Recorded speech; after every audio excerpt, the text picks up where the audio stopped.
Hey, this is Joseph and John from the MTG Thoughtcast. We're just warping in here to tell you that this is one of our 2 pre-con reviews for this season of Edge of Eternities. If you want to watch just this video, that's great. It'll be on in just a second. If you want to watch our full episode that includes both of the decks uncut, you can click somewhere on the screen here. If not, and you just want to watch the one that you clicked on, here we go. Let's do it. So our first of the 2 precons we have for today is a Jund land sacrifice theme called World Shaper. The idea of this one is going to be within the black, red, and green color spectrum of having essentially lands be in play and then lands going to the graveyard. But unlike, there is some cycling things and just discarding land themes in here as well. Generally, what this deck is looking to do is take your lands that are in play and get them to the graveyard and then bring them back in an assortment of means. As you had mentioned, the face commanders for these precons are spacecrafts, technically, but there is a legendary creature as the alt as well. We're going to be covering both. The face commander for this one is called Hearthhull, the World Seed. One and Jund... Huh? It's pretty. Oh, yeah. Sorry, I didn't hear what you said there. Yeah, it's a real neat looking one. I love that they've been doing the commander cards in borderless. It gives them a nice, special flair to show, hey, the theme that your deck is trying to do, here it is. Yes. You've got it on full center right here. So, Hearthhull is 1 in Jund for a legendary artifact spacecraft. It has the station ability, and then when it has 2 charge counters on it, it gains the activated ability of 1 mana, tap, and sacrifice a land to draw 2 cards, and you may play an additional land this turn. Fire. And then when it has 8 charge counters on it, it turns itself online as a 6/7 with flying, vigilance, haste, and whenever you sacrifice a land, each opponent loses 2 life. Dang. I can tell you off rip, welcome back Shorekai Genesis Engine. This reads so much like Shorekai. Oh yeah, being able to draw cards and things like that? Yeah, just the 1 tap and doing something to draw 2 cards, you get additional value from it. That feels so much like Shorekai. And a full mana vehicle. I love my favorite part on especially that first activated ability it has is that the sacrificing a land can be the land that you use to pay for the activation cost of it, right? So you make your mana ahead of time and then you're not necessarily out on mana because especially the fact that it draws the 2 cards and you get an additional land for that turn as well. So if you haven't done your land yet for the turn, if the land you sacrifice into this is the one you use to pay the activation cost, you might not even really be out on mana. So in a deck like this, which by the way, this deck includes 42 lands, you're very likely of those 2 cards that you redraw, one of them is at least going to be your land drop for the turn, and then gaining the ability to play an additional one, stellar. That's very, very cool. If my commander has the word land on it anywhere, I immediately start at 40 lands, and 42 is probably correct. Right. Very weirdly, the space station, the spacecraft, I think is way more interesting than the alternate commander you get in this deck. Sizrel? I think it's Zarl. Zarl? Sure, we're gonna go with Zarl. Genesis Shepherd. This one I don't think is good. It has its use, but I don't like it as the commander. 2 and a Jund for a legendary creature, Insect Druid. It's a 2/5 with flying. You may play lands from your graveyard. That's good. Whenever you sacrifice another non-token permanent during your turn, you put a number of +1/+1 counters equal to Zarl's power on up to 1 other target creature. Yeah, seems mid. Yeah, it's totally fine as a utility piece. I do not like the fact that you can't be doing its own, that bottom text that it has, that is not going to be going off turn at all, and you also can't boost itself. So, I don't know. It's pretty mid to me personally. I'd say it's probably fine. I don't think it's good as the commander. It's okay in the 99, I feel like, because in the 99, you'll want as many pieces that allow you to recur your lands from your graveyard anyway. But I think of these two that you get out of the box, the raw power that you can get from Hearthole is way better and will help like increase what like the speed that you're able to do with your game actions better than Zeril can. Certainly agree with that. But he's totally fine in the deck as well. So let's start beginning with some other new cards here. We're going to be going alphabetical, starting with Baloth Prime, one of my favorites in this deck, actually. 3 and a green for a 10/10 beast. It enters tapped with 6 stun counters on it. Whenever you sacrifice a land, create a tapped 4/4 green beast creature token and untap this creature. And then a 4 mana sacrifice a land ability to gain 2 life. Very neat. Very neat. Crack your Evolving Wilds off turn. This just pops out a 4/4 and then gets closer to untapping itself. You know what I mean? Because stun counters, as a reminder, if the creature would untap with a stun counter, the stun counter is removed instead. So you got to get 6 untaps of this before it regularly untaps. That's why it's a 4 mana 10/10. It's a really neat way for them to kind of showcase, look how badass this thing is. Just you wait until it's ready to go. But just popping out 4/4s in the meantime is stellar. Like, for sure. All of us typically do that thing of like hold up a crackable land until somebody's end step anyway. So these are going to be untapped, ready to go for your turn when it comes back to you. You know what I mean? Definitely. Sucks that they can't block the turn they come in, but yeah, as soon as you get that first one in, the rest of them are fine to come in tapped because then you've got a blocker. Moving on, another new land in this deck is called Imidian Hatchery. I'm gonna say that's right. Imidian. This is the one thing I don't like about this space theme setting is that they've just put rando names in front of everything, and I refuse to be able to pronounce them correctly. But this is you can't do it. But this is a new land. It's got tap, pay a life, add black, and put a hatchling counter on this land. And then when this land is put into a graveyard from the battlefield, for each hatchling counter on it, you make a 1/1 black insect creature token with flying. Fire. It's very cool. Awesome. It's very cool. I read this. The immediate thing this has made me think of was the one mana dork from Duskmourn. It was called Twitching Doll that you put mana into it and it put counters on itself. The problem with Twitching Doll is that it doesn't explode into spiders if it just goes to the graveyard. You had to activate the ability yourself to explode it. This land doesn't care. Like, you don't have to activate it to get your bugs out of it. It just, as soon as it goes to the graveyard. So that's way cooler than Twitching Doll ever was. Super, super sick. I like this. You get this land early and just start using it as your black source for a good long while. And then when you're ready to eat it away, goes boop, done. Absolutely. Bugs. Love that. Imidian Wastewalker is our next card. 2 and double black for a 4/4 insect cleric. Whenever this creature attacks, you and defending player each discard a card or sacrifice a permanent. You draw a card for each land card put into a graveyard this way, and then the card itself has Encore for 6 and double black. Encore is you exile this card from your graveyard, creating a token for each opponent you have that is basically assigned to that opponent, and then they gain haste for the turn, attack that opponent if able, sacrifice at the end step. Oh, good. Yeah, so just constant repeat. This thing just goes in as a 4/4. You and them each have to choose to either discard something or sacrifice something, and if the thing either discarded or sacrificed was a land, you get extra cards out of it. From either of you. From either of you. Yes, exactly. The nature of someone playing a discard effect on you is that you're going to want to get rid of the worst card in your hand, which is typically going to be a land. But this punishes them for making that decision by it being an extra card that you're going to draw.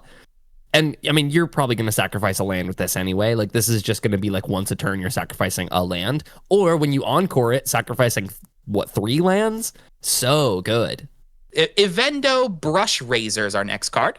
2 and a red for a 2/2 insect warrior. Whenever you sacrifice a non-token permanent, exile the top card of your library. During your turn, as long as you've sacrificed a non-token permanent this turn, you may play cards exiled with this creature, and then an activated ability of tap, sack a land, add red. Oh, it's so good, dude. I can tell you. You like this? I think this is bad. Straight into Togo Cascade. Are you kidding me? How do you figure? Well, because okay. Anytime you crack a fetch land, this just exiles a card underneath it, and it just stays there. Sure. So then, obviously, on that turn that you've sacrificed a fetch land, you can just play that card if you want to. Let's say you've gone a little further, though, and you've sacked a fetch land and a creature and, maybe something else, an enchantment or whatever. A saga's gone to the graveyard, whatever. This just is going to keep a steady flow of cards exiled under it. And then you, whenever you want to, because of its sacrifice a land, add 2 red mana. So, like, if you do a mountain, you can tap the mountain for red. You can tap him, sacrifice that mountain. You've now got 3 red floating and access to a second hand. Yeah. Okay. That makes sense. I think if it said non-land permanent, this would be a lot worse. But the fact that it just exiles something off of any non-land permanent non-token permanent that you're sacrificing.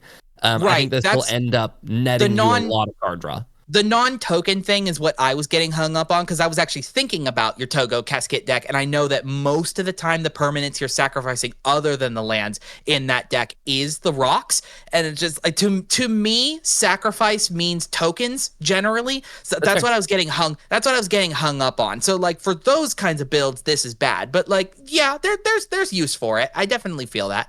I think in this deck, pretty specifically, it's a specific card for sure. This deck wants it. I think my Togo Cascade deck wants it. It's not a traditional Aristocrats card like you're saying. But even then, like if you're doing anything like looping Fleshbag Marauders or a Curse Marauders or any of those, that's sacrificing a non-token permanent, and it just nets you extra cards that you've like. It's also not technically impulse draw because it's just exiled to him. You can play it as long as you've sacrificed something that turn, which in the decks that won it is going to be every turn. So I think there's a couple of things to kind of get past tripping up on in this card, but I think it's going to be a really powerful card advantage engine. Our next new card is another of the spacecrafts that comes in this deck. There's a new one in here. It's called Exploration Brood Ship. A single green for a artifact spaceship with station, just like all the other ones have. At 3 charge counters, it gains, you may play an additional land on each of your turns. Hey, it's exploration. You see what they did there? It's really good. And then at 8 charge counters, it becomes a 4/4 with flying that once during each of your turns, you may cast a permanent spell from your graveyard by sacrificing a land in addition to paying its other costs. Strong. That's cool. Yeah, I really like this. I mean, just at minimum, discount exploration. I mean, I know it's not exactly apples to apples, but like what we've talked about before with spacecrafts is that if you never continue it on to the point that it becomes a creature, you just got to get 3 powers worth of charge counters into this, and now you've got your budget exploration, which is nice. Not everybody can afford a card like exploration that's like, what's that card sitting at now? Like 40 something bucks or something like that, give or take. Expensive. So this absolutely will be a budget alternative to that. Yeah, and like exploration, this is not, because the value of exploration is that you can play it on turn 1 and then immediately play another land. This is almost never going to fire off on turn 1, but like on turn 3, 4, it still is good to have an exploration. I would almost even say this is better on the first ability than becoming a 4/4 with flying, where like if you can just, like you said, have it sit there and just be an exploration for you as you keep ramping and getting other things. It also, like, importantly with these, you don't have to play that land from hand. It's just you can play another land. So if you've got one underneath the guy we just talked about, the brood thing, what was it called? The brush raiser, Evento brush raiser. Because you can just play the alt commander that allows you to play from graveyard. Same thing. Exactly. So you can replay fetch lands. You're getting extra landfall triggers. You're getting extra sacrifice triggers off of this thing, and having it stay as a non-creature permanent is a little stronger to me, because then it doesn't just die to like Doomblade and things like that. Sure. I think this is really strong. And then late game, if you're like, oh my god, I'm out of cards in hand, my brush raiser got killed, this is just another source of card advantage for being able to play spells out of your graveyard. It's only once during each of your turns. Yeah, that sucks a little bit. You get like 1 card per turn off of this. But it doesn't come back with a finality counter. You can just sacrifice that thing and then play it again next turn. So there's definitely some play with this at all points in the game, except for like turns 1, 2, and 3. Right. Moving on then from the new spacecraft is my I talked about the Baloth Prime as one of my favorites. Horizon Explorer is my favorite in this new deck. This card is silly. For 2 and a green, you get a 2/4 Insect Scout. Lands you control enter untapped, and whenever you attack a player, create a lander token. Is that first line one of your favorite lines of text in Magic as a Gates enjoyer? As a Gates enjoyer, this thing is stupid. Are you kidding me? Anything that allows you to be able to have like one of the biggest hurdles that keep like really, really powerful duels in check is that they come in tapped. And some of the more like expensive pieces that you can play to help those come in untapped either are like costed at above 3 or higher. You know, I'm thinking like Spelunking is another really popular one used nowadays for having lands come in untapped.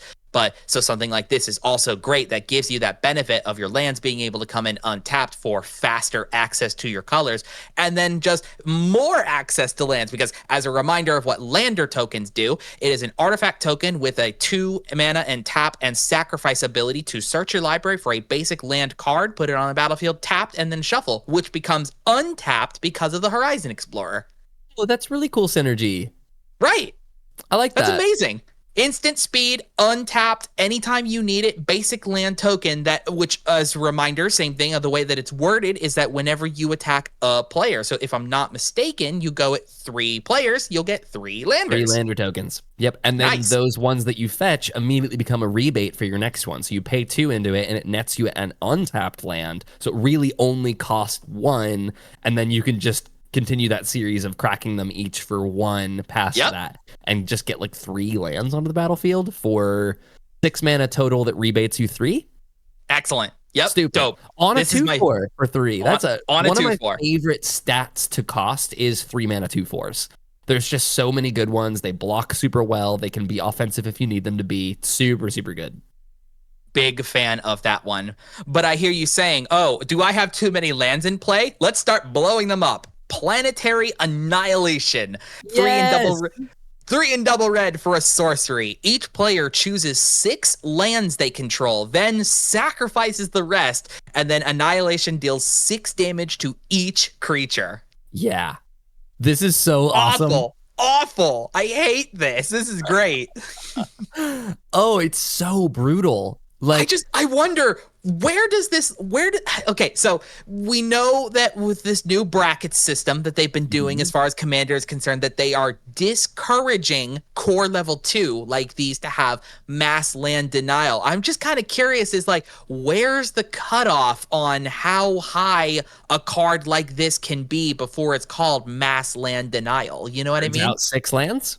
6, I guess, is the magic number, I suppose. If you can't keep doing what your plan is in your deck with 6 lands, I would say that you deserve to be punished for it.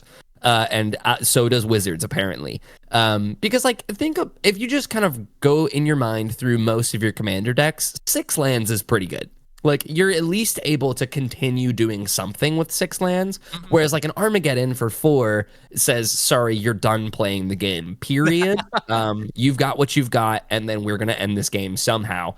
Planetary Annihilation, I love that it does 6 damage to each creature. That is a extremely high rate. I think at this point, 5 mana got you burned down the house, which was 5 damage to each creature and each planeswalker. This now does 6 damage to each creature and nukes lands above 6. That is strong. This is it also doesn't say to planeswalkers, so welcome planeswalkers to your new favorite board wipe. Yeah, I do like as well that this doesn't touch artifacts as well. So, like, again, if you built around this a smidge a little bit, that, like, your other forms of mana acceleration are coming from things like artifacts, or, like, especially the landers that we had just talked about with the previous guy, right? Like, you get him down, get your buildup of landers, do this, and then you landers to rebuild your own mana base back up again. What a way to close out a game stupid fast. Well, again, the beauty of this design is that there's no incentive to ramp quickly into it, where, like, if you play this on turn 4, the chances of people having more than 6 lands are going to be pretty slim. So it's just going to be 6 damage to everything. However, when you play this on turn 14 and everyone's got their piles of lands and you go, great, we're all resetting back to 6, this is awesome. Right. But one of the most exciting new cards for sure. I think it's neat. Yeah, it's very, very cool.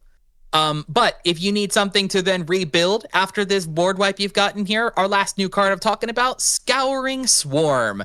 1 black and a green for a 1/1 insect with flying that when you sacrifice a land, create a tapped token that's a copy of this creature if 7 or more land cards are in your graveyard. Otherwise, you create a tapped 1/1 black insect creature token with flying. It's so strong, dude. Welcome back, Scout Swarm. We missed you. Scout Swarm 2. No, this one... It is technically Scout Swarm with an easier ability. Like, all you need is 7 lands in your graveyard. Easy. That you can do that by turn 3.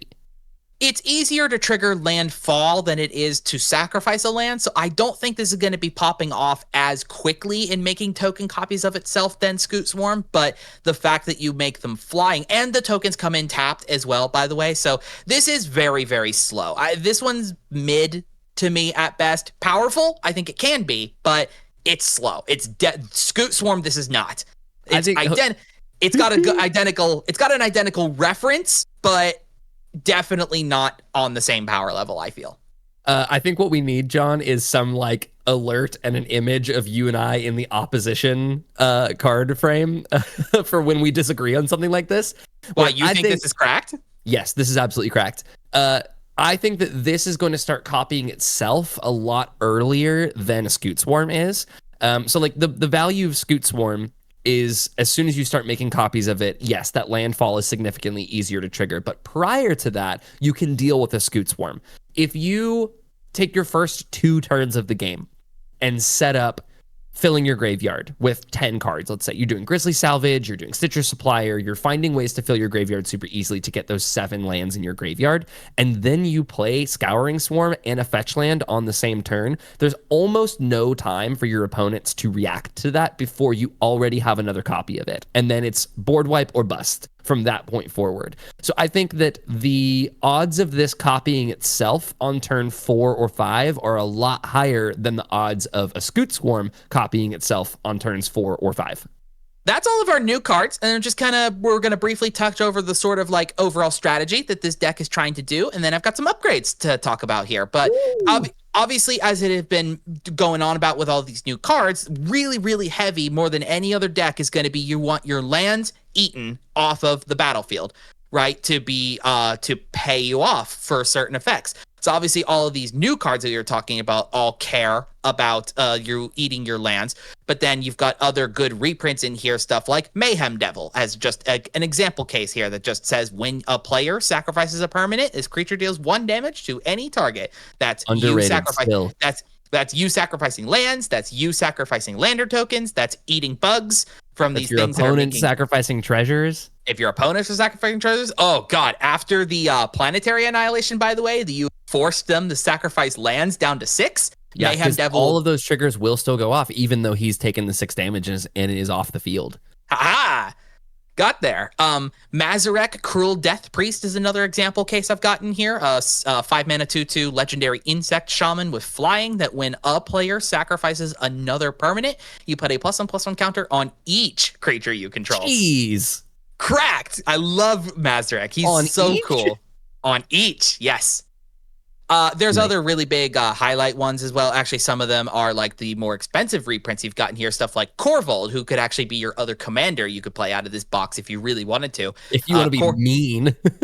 Corvold, Fae Cursed King, 2 and Jund for a 4/4 legendary dragon noble with flying. When it enters or attacks, sacrifice another permanent. And when you sacrifice a permanent, put a +1/+1 counter on Corvold and draw a card. Easy. Mega strong. If you've never, it's really hard to not play that Corvold deck. But I think if you throw him at the helm of this precon, you'll probably be fine. I wouldn't do it though. You're gonna die. Yeah. Now, what this deck also does a really cool balance of is that you've got some good creatures in here that care about when your lands are sitting there in your graveyard before you start doing the recursion stuff as well. Things like Multani, Yavamaya's Avatar. 6 mana, reach, trample, and it gets +1/+1 for each land you control and each land card in your graveyard, and then is able to recur itself. Centaur Vine Crasher is another example as well. It's a 4 mana 1/1 with trample, but it enters with a number of 1/1 counters on it equal to the number of lands in all graveyards. And then when a land is put into a graveyard from anywhere, you can pay green, and if you do, you return this card from your graveyard back to your hand. The sticky deck. Very, very sticky. It's going to be very hard to keep some of these good creatures down. But we need ways. This deck also has ways to get these lands back outside of some of the other new cards that can do that as well. Things like Splendid Reclamation is a card that allows you to be able to get all of your lands right back out of your graveyard, tapped back onto your battlefield, and then you can just start sacrificing them all over again to continue just the loop of eating the exact same land over and over and over again, either to the land's itself own sacrifice ability, which there are some in here, or these other new cards that we were talking about that have the means to eat the lands for you. You know? And you this deck is sweet. And you get a pretty decent selection of cards, like especially the lands that can naturally sacrifice themselves. Stuff like Fabled Passage is actually just in here, which is amazing. Excellent reprint. PreCons need Fabled Passage now. Honestly, there should be no reason that this isn't in decks like that anymore. Yep. But it's just strictly upgraded Evolving Wilds. Mm-hmm. You've also got obviously Evolving Wilds and Terramorphic Expanse are in here as well, but you also got the new Capenna ones as well, like the hideout lands kind of things. They enter and just sacrifice themselves instantly and go get yourself a basic of one of its named that are on there. Cabaret Courtyard is one I've got as an example here. Dude, this has Cabaret's Courtyard, Maestro's Theater, Riveteer's Overlook. It's got like all three of them because there isn't a Jund one. It's got like all three of them will just Riveteers is Jund. Mm-hmm. The fact that it has the off-color ones too is a really cool teaching moment for players on how like Commander identity works. Right. There's slow fetches in here as well. The Mountain Valley, as an example. Yeah, I mean, they're okay, right? As we had mentioned about, there's the inclusion of new typed duels in here, like the Festering whatever, that thing, right? Yeah. Things like Mountain Valley can go and get those. So that's cool. You've got access to those. And if you've got the budget to upgrade those to traditional fetches, please do that. But this deck becomes really strong with real fetch lands in it. Exactly. And that's the general feel, the theme of what this deck is trying to do. I've got some cool upgrade ideas that if you're looking to spice this up a little bit more. Talk to me. Easily for me, I feel like one of the biggest things that this deck needs is something that allows you to get mana value as you have lands coming in to be able to sacrifice. Like this deck needs a Lotus Cobra, I guess is what I'm getting at. Lotus Cobra, or if you don't want Lotus Cobra, I've also suggested like Tireless Provisioner. These kind of things that give you a mana rebate for the lands that you have come in if you intend to sacrifice those the turn immediately. Like with those hideout lands that we were just talking about from New Capenna, right? Those are great with Lotus Cobras, because that land sacrificing itself immediately and then the thing it fetches out comes in tapped. Cobra makes sure that you have access to mana as those things are potentially coming in slower. A couple more outlets for being able to sacrifice lands could be really, really good. Yes. Actually, it's not. I didn't actually write it here in my list, actually, but I actually saw that like Sylvan Safekeeper is actually quite budget nowadays, so that's a really good one. Zuran Orb is another one I brought up here. It's just a 0-drop artifact that just naturally, just no extra cost into it. Sacrifice a land, gain 2 life. Easy. Lovely. Good way to eat all your lands. A real funny one I found, though, is Orcish Lumberjack. So good, dude. It's a red mana for an orc that you can tap him, sacrifice a forest, and you add 3 mana in any combination of red or green to your mana pool. Ridiculously strong. Very cool. Eat all your forests and get bonus mana out of that. It's very, very fun. Sure. That's awesome. Mm-hmm. If you change this around in such a way that most of your land sacrifices is coming out of just fetch lands in specific, right? Like if you upgrade this in such a way to include more fetch lands inside of the deck, a real silly thing that I have found to be able to exponentially increase your land count is Obstruuse Archaic. It's a 4 colorless mana, generic mana, for a creature avatar. It's a 3/4. A 1 mana tap ability. Copy target activated or triggered ability you control from a colorless source, and you may choose new targets for the copy. This reads that a 1 extra mana into something like a fetch land allows you to double up that fetch land trigger. Yo, that's great. That's very cool. That allows you to have exponential value of the things that you are sacrificing if the lands themselves are the things that you are choosing to be that's the outlet for you sacrificing your lands.